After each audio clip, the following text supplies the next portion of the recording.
안녕하세요. 오늘은 창세기 34장에 대해서 나눠보도록 하겠습니다. 창세기 34장과 35장의 내용은 먼저 큰 틀에서 일단 말씀을 드리자면 어떤 분이 고난의 장이다 라고 이제 부를 법한 이제 그런 장이 되겠습니다.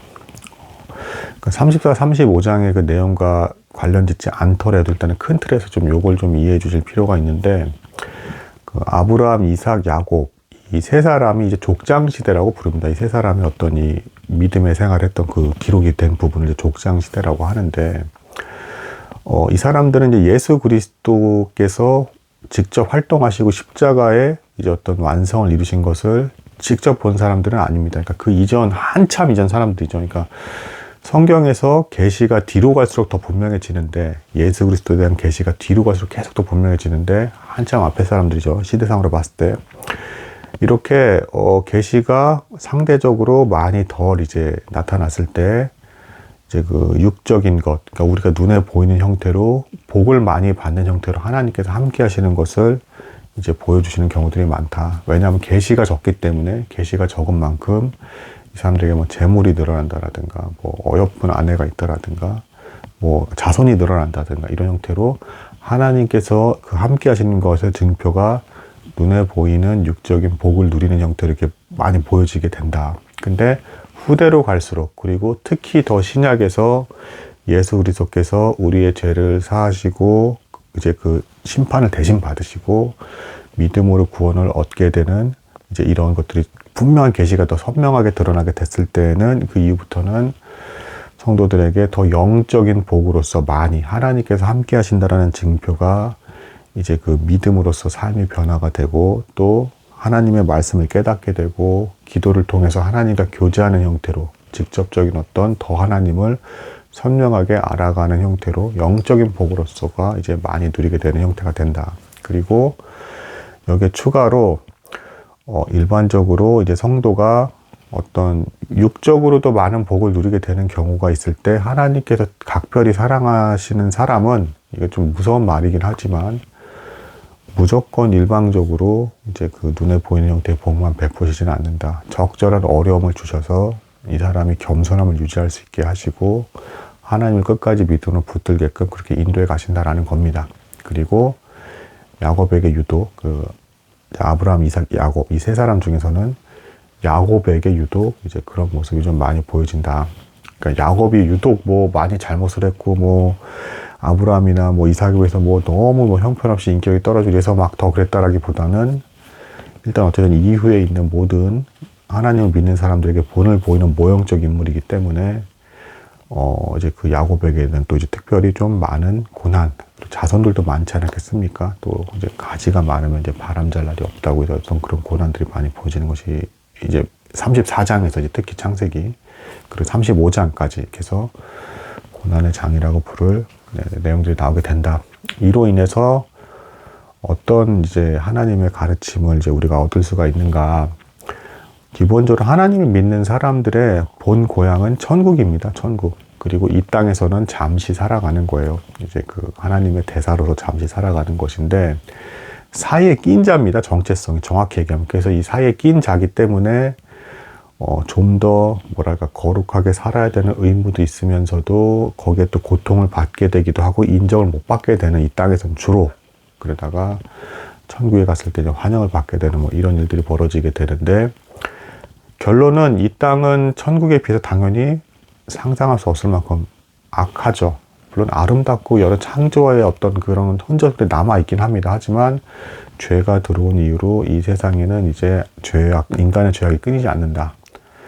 예, 굉장히 고통스러운 것들이 많이 이제 끝나지가 않게 되는데, 그래서 하나님께서 어떻게 만드시느냐, 이 땅에서 열심히 살아가기는 해야 하지만 이 땅에 온전히 다 소망을 두게끔 살아가게 두시지는 않는다.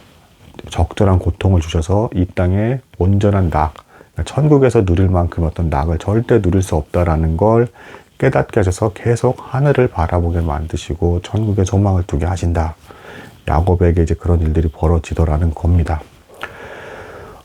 그래서 이제 오늘 그 34장의 내용은 이제 굉장히 좀 야곱으로서는 굉장히 부끄럽고 수치스러운, 또 고통스러운 어떤 어려움이 놓이게 됩니다. 에서와 이제 화해를 했지만 이제 두 사람, 에서와 야곱이 엄청나게 번성을 했잖아요. 그러니까 한 지역에 있을 수 없기 때문에 야곱이 세겜 땅이라는 곳에 이제 한동안 머물게 됩니다. 근데 이때 야곱의 첫째 아내가 레아고 둘째 아내가 라헬이었죠. 근데 이제 첫째 아내 레아의 아들이 6이 있고 딸이 하나가 또 있었습니다. 그 디나라는 이제 딸이었는데 이 딸이 어떤 의미에서는 조금 이제 실수를 한 거긴 합니다. 뭐 잘못했다라고 볼 수는 없지만 실수를 한 게 이제 뭐냐면 그 세겜 땅의 이방 족속들, 그러니까 계속 나오잖아요. 아브라함, 이삭, 야곱 때도 이제 이방 족속들에서 무서워하잖아요. 이제 굉장히 더 세속적이고 무서운 것들, 막 우상숭배부터 시작해서 이런 어떤 되게 공포스러운 문화들도 있고 하는 어떤 그런 족속들이 되겠습니다.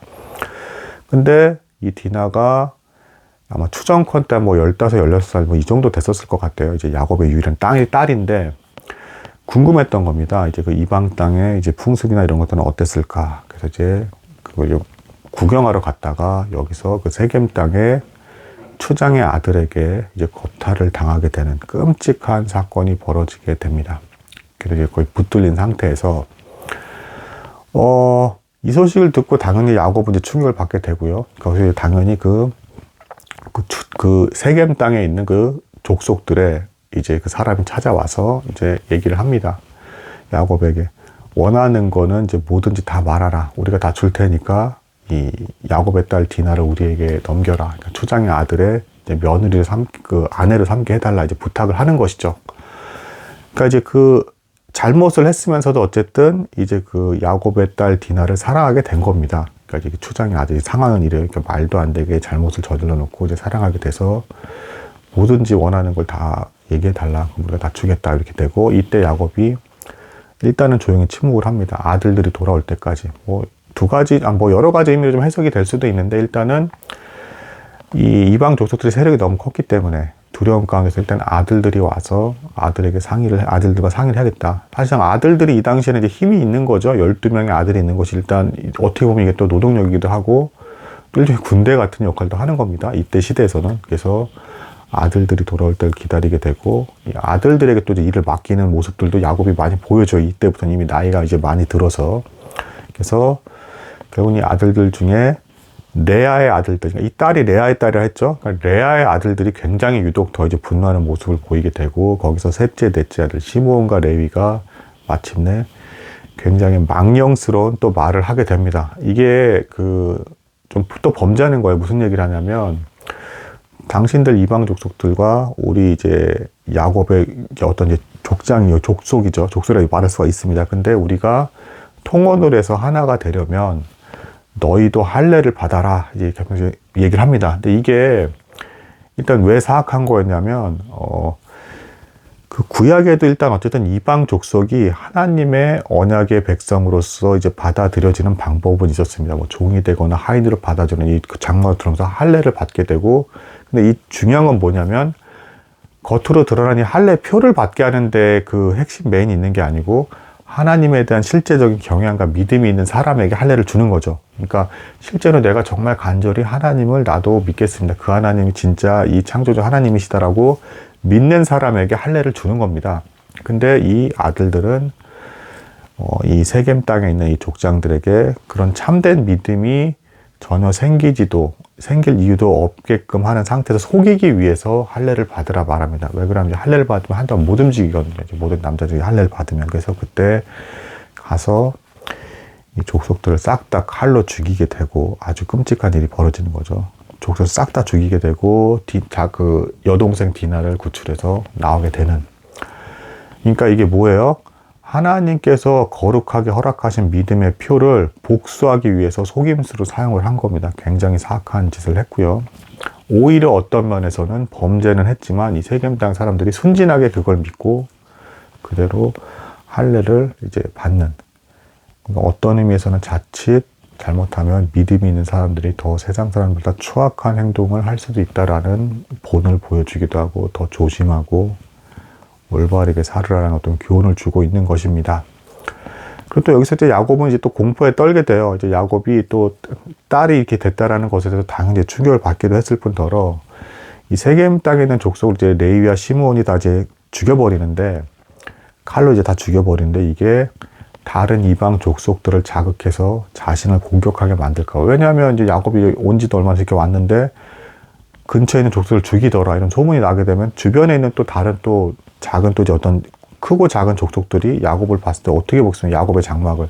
쟤네들은 나타나면 주변에 있는 이들을 죽이니까 우리가 이제 보호받기 위해서 우리가 먼저 같이 치자, 연합해서 치자, 뭐 이렇게 나오게 되면 순식간에 이제 야곱의 장막이 이제 사라질 수도 있는 어떤 그런 공포감이 생기겠죠. 물론 이제 뒷장에 보면 이제 그것에 대해서, 그러니까 잘못한 것에 대해서 하나님께서 끝까지 보여주신 장면이 나오긴 합니다. 어쨌든, 근데 시므온과 레위의 잘못은 대단히 큰 것이었다. 라는 것이 되겠습니다. 그리고 또 한편으로는 어쨌든 세겜 땅은 멸망한 거잖아요. 그러니까 할례의 표를 받았음에도 멸망을 한 거죠. 이게 보여지는 부분은 뭐냐면 겉으로 외형적인 표만 받아서는 진정한 구원에 이를 수 없다. 그러니까 하나님에 대한 실질적인 경외하는 마음이 없이 할례 표만 받아가지고는 하나님께서 이 사람들을 어떤 참된 성도로서 인정하지 않는다. 뭐지 이런 모습을 이제 확인할 수가 있겠습니다. 또 여기서 이제 좀 더 이제 살짝만 좀 더 들어가자면 이게 굉장히 더 이제 가짜로서 이제 잘못 이제 적용이 됐다라는 게 뭐냐면 할례를 두고 이렇게 했다는 게 뭐냐면 이 세겜 사람들도 하나님에 대한 경험 없이 저 사람들이 뭐 양과 소가 많으니까 함께 한 민족을 이루게 되면 우리가 재물이 늘릴 거라 재물에 대한 욕심을 보이면서 그리고 이제 그 딸 디나 야곱의 딸 디나를 얻기 위해서 이제 이런 행동을 한다는 게 나오고 또 시므온과 레위도 단순히 복수만 한 게 아니라 이 사람들 재물을 또 약탈하는 게 나옵니다. 그 어떤 탐심이 작용을 했다라는 거죠. 안 그래도 복수심도 옳은 게 아니지만. 그래서 이런 또 인간의 추악한 면과 잘못된 모습, 거기서 야곱이 또 이제 소망을, 이 땅에 완전히 이제 소망을 두면서 욕심을 내면서 살아갈게는 이제 그럴 이유가 없다. 천국의 소망을 둬라. 내가 물론 약속대로 너에게 이제 자손들이 번성하고 하늘의 별같이 많아진 어떤 이제 족장에서 이제 점점 민족으로 커져가는 그 과정을 보게는 만들어주겠지만 이 땅에 소망은 두지는 말라라는 하나님께서 적절히 고난을 허락하시는 그런 모습이 보여지는 장이 34장 그리고 이후에 또 설명해드릴 35장이 되겠습니다. 너무 이제 또 이런 부분에서 무서워할 필요는 없고요. 감사하는 마음으로 겸손히 하나님을 경외하는 삶 살아가면 되겠습니다. 오늘도 말씀 나누게 돼서 감사했습니다. 복된 하루 되시기 바랍니다. 감사합니다.